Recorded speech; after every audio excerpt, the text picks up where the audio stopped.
I was shy, or maybe I just didn't have game. I don't know what it was, but when I was a kid, my friends seemed to have no problems with talking to girls. And when I say talking, you know what I mean. Talking like, hey, do you like me? I like you, blah, blah, blah, blah. And of course, when the boy said something, the girl would flip her hair or flutter her lashes and respond with a smile. So old school, like Popeye and olive oil days, right? Anywho, I wasn't good at this. It freaked me out, but there was one thing I knew how to do. And sometimes I used it to my advantage. I knew that I could go into any room there was a piano and begin to play it. As soon as I did that, a girl would come by and say, "Oh, I didn't know you played." And of course, I'd be like, "Oh, shucks. Well, yeah, I do a little something." Of course, that led to other problems that I'd have to navigate, but that's not today's show. What I do want to ask you about is you. Are you sharing only a piece of you? Do you keep one side of you for your personal world and display a totally different side for your business? Here's today's question. Are you really being authentic and sharing all of you in your business or in the marketplace? Let's talk about it. We talking about leadership, communication, public speaking, storytelling, motivation. And if you listen, you can speak out to the nation. If you think about it, life is your own creation. RK3 is the show. He speaks with confidence, he speaks with that flow. And you should already know how it goes. They're rolling with a pro. The RK3 Show.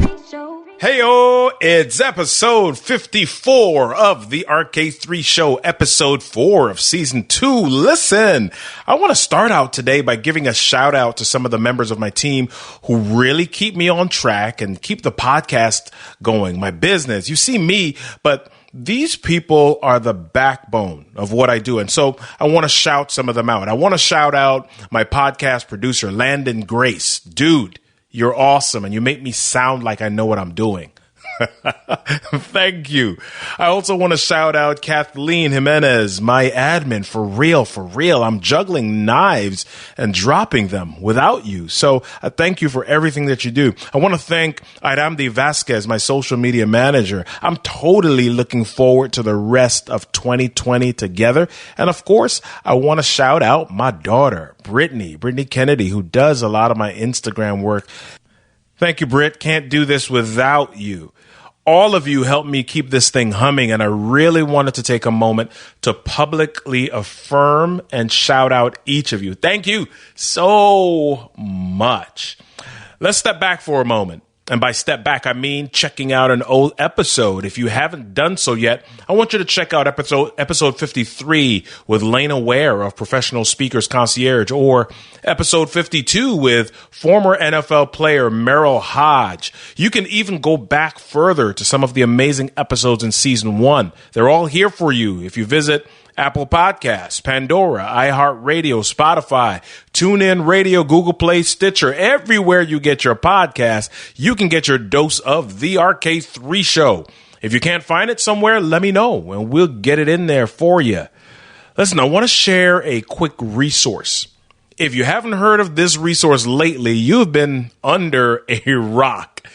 I host all of my online meetings with my team, and even with many of my clients on Zoom. Zoom online meetings helps me keep face-to-face contact without the strain on my gas tank and my budget. If you want an easy-to-use, stable online platform that will keep you connected, check out Zoom and check the show notes for the link. Let's talk about today's guest. David Villa is the founder and CEO of IPD, a marketing, media, and training firm that works with companies of all sizes and industries across the United States. He has over 20 years of national sales and executive management experience that he brings to his company. Since the company was established in 1995, Villa has been responsible for pioneering, growing, and scaling IPD into one of the nation's leading database management, business development, training, and intelligent marketing companies in the automotive industry and beyond. Not only is he committed to his business, he's dedicated to his faith as a Christ follower, his family, and his employees. He credits his success to those who he's been privileged enough to call his teammates. Hey, let's check out David's story. So let me make sure that I got this right. I probably should have asked this first before we started the interview, but is your last name pronounced Villa or Villa? It is. It's the latter. If you ask my late grandfather, he was born in Cuba, so the correct pronunciation is the Hispanic pronunciation. But I go by Villa, just makes it easier, and because I get asked that all the time. And so, yes, sir. But you got it right. So, but it is Villa. So I came in touch with you, or I discovered you, Christopher Columbus. I discovered you through a devotional that you had written. And when I read that devotional and then I looked you up and I saw videos of you, I thought that you were the pastor of a church, and you have that shepherding presence about you, right? And you're just an amazing speaker. When people ask you who you are, how do you describe David to them? Well, thank you. And it's an honor to write for YouVersion. We have 16 devotions on there. And I think we just hit 400,000 downloads. So just over the last year plus. But actually, you're not far off. I have been a pastor and I've been in the ministry for a long time as well. So although I've been an entrepreneur and business owner and CEO for the last 2 decades, at the same time, I have been in the church side of ministry as well. It just seems like God kind of gravitated me when I got through the identity crisis of trying to figure out who I was and what my purpose on this earth was. You know, he really called me to business owners and leaders. And so I think I'm preaching the gospel, you know, through the marketplace. But so, you know, I am a Christ follower, and you know, I have a company here where God has done amazing things. We have close to 60 employees, and we serve the auto industry primarily.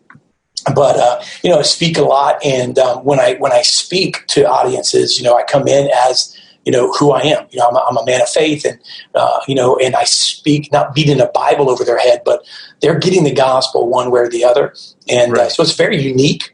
But of course, I do preach as well, and matter of fact, I'll be preaching here at a church soon. And but yeah, so you know, I will tell you this though, I went through an identity crisis for a long time. You know, with that very question, who am I? Because I thought that my family, I come from a line of, on one side of my family, of full-time preachers and ministers. And I thought at one point that was the only way to do ministry. And God began to deal with me, and it's just really unfolded over the last 20 years. Wow. So one of the things that I watch you have this online community, Facebook, the Game Changers, and sometimes you post some videos of your morning meetings. And I love watching your morning meetings with a team because, as you said, you got this pastoral background, and it's not just your typical meeting where you throw data or numbers at people and saying, hey, we got to hit our quota today. Mm-hmm. You've got this very inspiring, authentic, motivating way in dealing with your team. So how do you prepare for that? What's the most important thing that you do in preparing for those meetings? So I mean, you know, and let me say this too. I think Facebook Live is in going live in general is just really a huge tool that we can have today. And I think that transparency. I think it's important that, you know, your audience maybe hears this. Transparency is such a key part of business in 2020. And I think and beyond, people. I was just heard this the other day, even on standard cable television, where somebody didn't really know what they were saying and how profound it was. They were talking about moving from reality TV to transparent TV, and kind of people want to see what's going on behind the scenes. And so it's kind of this fly on the wall concept. So we invite people into our sales meetings. We have other lives where, you know, we call it the boiler room, so to speak, where we just have cameras and just go live spontaneously. Our people here find out maybe a minute before we go live that, hey, we're going live. And it's not staged, it's real. But as far as the meetings, I am a salesperson. I'm a sales trainer. I'm a CEO and a marketer and a salesperson. That's the passion part of the business. I stay away from accounting. My wife's the CFO. I stay away from production. I stay away from those areas. I am the marketing and sales CEO. But so I prepare just, really trying to inspire somebody, get into the heart of why they do what they do. People tell you that salespeople get into the business because of the uncapped income. And I think that maybe the limiting or the lack of being limited might be a part of it. But what happens when you make enough money? What happens when you don't need to make any more money? What motivates you? And I found that money can be a motivator, but it's not the driving force. Usually passion is. And so I try to instill passion and really light a fire on the inside of the people that I'm training to find that what is that bigger thing that's going to keep you going when you made all the money you need to make. Communication, motivation, leadership, and more. You're listening to the RK3 Show. Hey, are you interested in telling your story in a way that's more impactful, inspirational, and influential? Come on and join me in the Storytellers Growth Lab on Facebook. That's the Storytellers Growth Lab. Come on over and we'll share with you tips, tricks, and tutorials on ways of making your story even more convincing, how you can connect with others, and even make some cash while you tell it. Come on, join us in the Storytellers Growth Lab on Facebook. I'll see you there. And now back to the show. So you just talked about connecting with your team and really finding the heart of people from a communication perspective as you're preparing to talk. Yes, there is being authentic, but are there things that you employ? So if you had to train somebody else about doing what you do, what are the communication pieces that you share with them in order to connect with people? Yeah, absolutely. And, I think I'm a big believer in there's three processes we have here. And I've lived by this mantra, not all of my professional career. Matter of fact, the reason I have it and do it is because of failure in the past and finding the way to not do it. And being a company that was doing back in 2007 and 8, multi-million-dollar business that was growing and then had a mass exodus of individuals because I viewed leadership from a top-down philosophy. So one of the things that I've adapted over the years is we say it this way: do it for them. So if we get them in here, we do it for them, and then we do it with them, and then we watch them do it and celebrate. So it's one of these things where I think that a leader that doesn't lead by example, and if you're, I get the fact that, sometimes we need to lead from a higher vantage point. But, the day that we are unwilling, as leaders to get in the trenches with the people that we lead, you might just find yourself losing impact. And so one of the things that, we teach here, and if I were, teaching, and I do teach leaders in our leadership meetings, I think the best way to get the buy-in from someone is being able, to still get out there and do it. And be approachable. And so, those are things that are hard because by nature, as we get busier, it's harder to do one-on-ones. And maybe even, people look at me and they think, okay, they may have certain opinions that could be, misinterpreted. I'm not really a one-on-one kind of person. I really do prefer to speak to groups, of several to thousands. But, I think the most impactful times are when you can spend those times with a smaller group and be able to really, get that DNA where it's kind of rubbing off onto them. So I think spending time. Somebody will say this, and then maybe this will make sense, Robert, because you've heard the phrase, familiarity breeds contempt. I say that's incorrect. I get it, and it can, but familiarity breeds contempt if you're not an effective leader. Because we'll use Jesus as an example. I mean, the way he was effective was spending time with people. He just didn't spend time with everybody. He pulled some aside. And so I think that, familiarity can breed contempt if we're ineffective at leadership. But the only way to truly lead someone, and impact them is to spend time with them. Wow. So you just brought up the example of Jesus. And one of the things that I've noticed about you as opposed to a lot of other business leaders, there are some that lead in their business and they're Christians, but it's separate. You include your faith at the forefront of your business and everything that you do. Why are you so open about it? And how do your clients and businesses, especially non-Christian businesses, how do they respond to it? Yeah, great question. And, again, growing up, I'm 47. So growing up in my life, I was always, again, I believe, grew up in a Christian home, became saved at a young age, became called to the ministry at 14 and, went that route. So I've always been a Christian. And even when I started business, I was a Christian who owned a business. Again, somewhere around that 2008, when God humbled me, when you lose about $600,000 in business in one time, a month, $600,000 a month at one full swoop, it'll get your attention. So for the next couple of years, God really took me through a process of humbling me. And so I went from being a Christian owner of business to being a Christian business owner. And, I really didn't think about it first.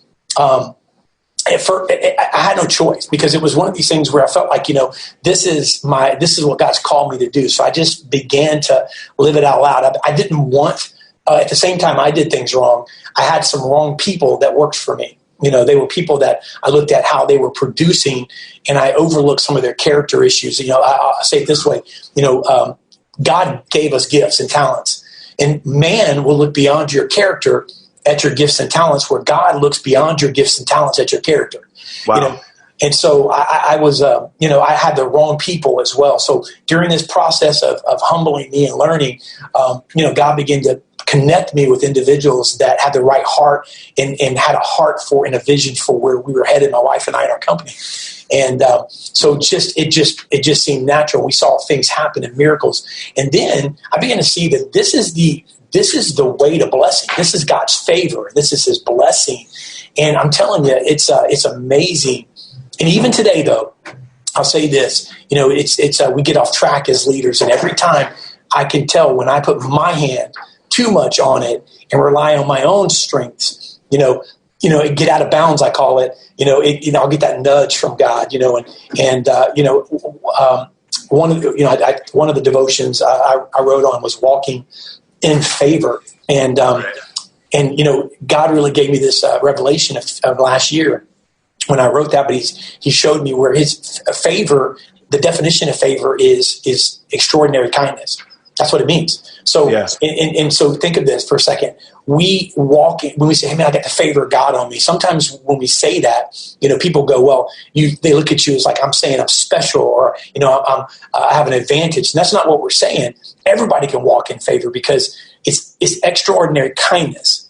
Well, the fruit of the Spirit, one of the fruits of the Spirit is kindness.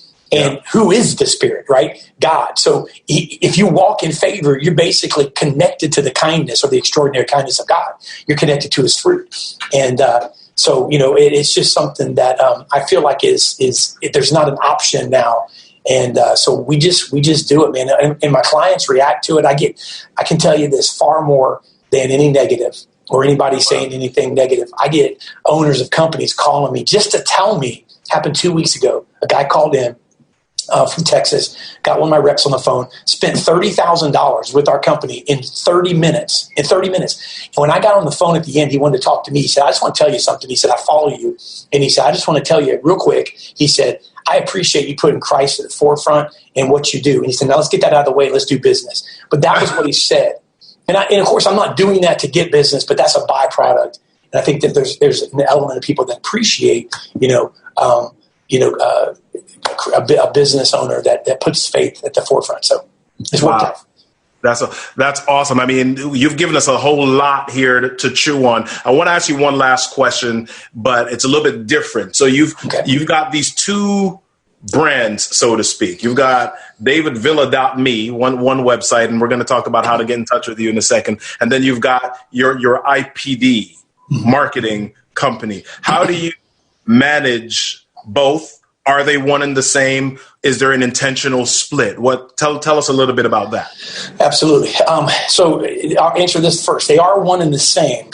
And it partially because I think that it's important, even though we can do and have multiple streams of income, in real estate or some things that we can do, investments. There's things that we can do to bring in and generate multiple streams of income. However, I think it's important to be focused. And anytime in the past, and there's been multiple times where I've been, multi-focused as I've gotten off path and seen some failures. So they are one and the same. And with that being said, how I manage them is through an amazing team. We have close to 60 employees. We have a lot of people that handle a lot of things. The marketing company is something we do primarily, again, for auto dealers. It's the business that I got involved with about 20 years ago. Gotcha. And then DavidVilla.me, and a lot of it is right alongside of the marketing and inside of the marketing and speaking into the industry. Is really the speaking engagement, the books. We've written 6 books, and those things. It's just kind of an internal. And I'll tell you one thing about this, Robert. It helps our people that are people that God sent connected with us. It helps them stay connected because it's bigger. It's something they can really get behind. And it's probably the thing that a lot of people are most passionate about, but yet it's not the thing that necessarily generates the most income. And so it's almost like a financing arm, for a marketplace ministry. Awesome, man. You've shared so much with us today. I really appreciate that. We just mentioned your site, davidvilla.me. Where else do people hang out with you online? Facebook, Instagram. I just started really using Instagram, and Instagram account is, what is it, Matthias? Real David Villa. I guess how new it is. And Facebook. Follow me on Facebook. I'm active on Facebook personally, and then Twitter. But social media, I love it. I love interacting personally. Yeah. But davidvilla.me, all of our info is there as well. Fantastic. Listen, stop hiding who you are.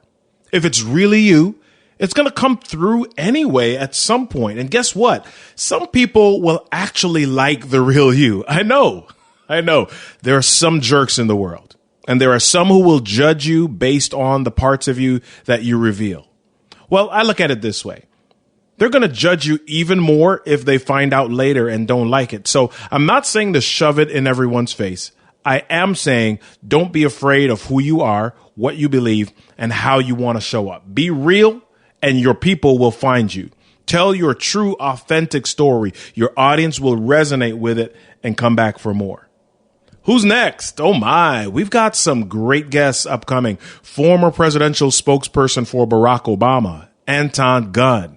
We've got the amazing Johnny Parker, life coach to NFL players and other pro athletes, and the awesome Felicia Slattery. Look out for those episodes coming up. Trust me, you don't want to miss the next few weeks. If you haven't subscribed yet, look up the podcast, the RK3 Show, on your favorite podcast outlets and hit that subscribe button.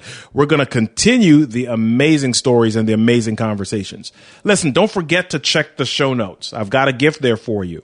If you're trying to figure out how to run engaging, interesting, and informative virtual meetings and sessions, I want to invite you to download my 3C virtual session checklist. It's in the show notes, and I promise you won't be disappointed. Lastly, I want you to join me. Join me in the Storytellers Growth Lab on Facebook. Look up Storytellers Growth Lab in the search bar on Facebook. We're looking to equip 1 million people to tell their stories with confidence and for profit. Again, search for the Storytellers Growth Lab on Facebook. I'll see you there. Hey, I know that life ain't always easy, and you've got a lot of stuff happening to you, but guess what? Everything that happens to you in life is your stuff is your story, and your story deserves a stage. I'm Robert Kennedy III, RK3, and you've been listening to The RK3 Show.